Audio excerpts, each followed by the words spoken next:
Hello guys, for today's video, ayan, nakikita nyo ba yung nakikita ko guys? Meron tayong alimasag guys, syempre fresh na fresh yan from the dagat guys, ayan. Nang ano pa yan guys, o tingnan nyo, o gumagalaw pa siya, ha, gumagalaw. Ayan, for today, alam nyo naman kung ano yung favorite na kaluto nito, ano yung mas maganda kaluto, yung gagataan natin guys. Ito ang pinaka the best talaga na magluto kayo ng alimasag guys, yung gata, kasi kahit nasa labas pwede nyong pagdilapan, ha, pagdilapan talaga.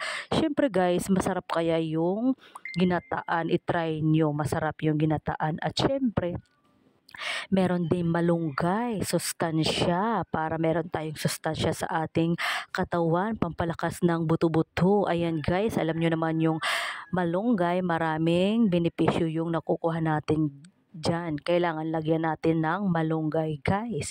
I-try nyo guys, lagyan nyo ng malunggay. Ay nako, sabaw pa lang, ulam na. At syempre, hindi mawawala yung ating gata. Ayan, yung ating gata, fresh na fresh yan from the puno ng niyog. Ayan, bago natin iluto guys, syempre, mas masarap igigisa muna natin sa bawang.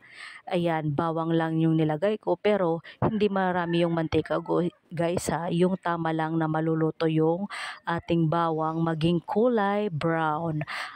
At syempre nilagyan na natin ng gata. Yung gata ko guys, yung isa lang gata, hindi na ako nagpangalawang gata. Yung unang gata lang yung nilagay ko. Ayan na nga, kumukulo na siya guys. Na amoy sarap na guys. Kahit sabaw pa lang, ulam na. At ito na nga, syempre kumulo na, ilalagay na natin yung ating malunggay for today. Kasi yung malunggay natin, mabilis yan maluto guys. Kaya hindi natin yan papatagalin pa.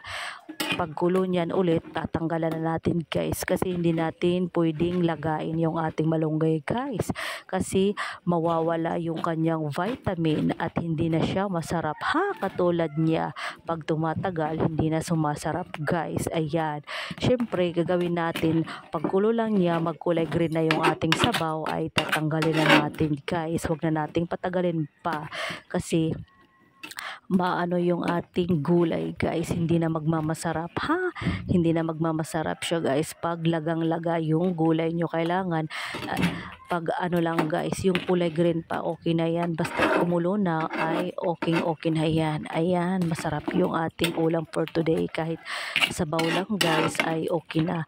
At nilagyan ko siya ng asin lang yung nilagay ko guys, hindi na ako naglalagay ng iba pa, kasi alam nyo naman kailangan natin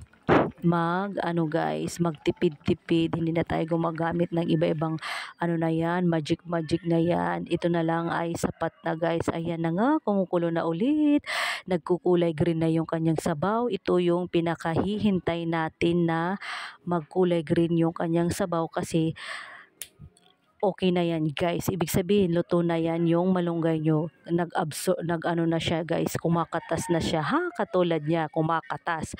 Ayan, maya-maya ay tatanggalan na natin. Hindi natin papatagalin pa, kasi maano yung ating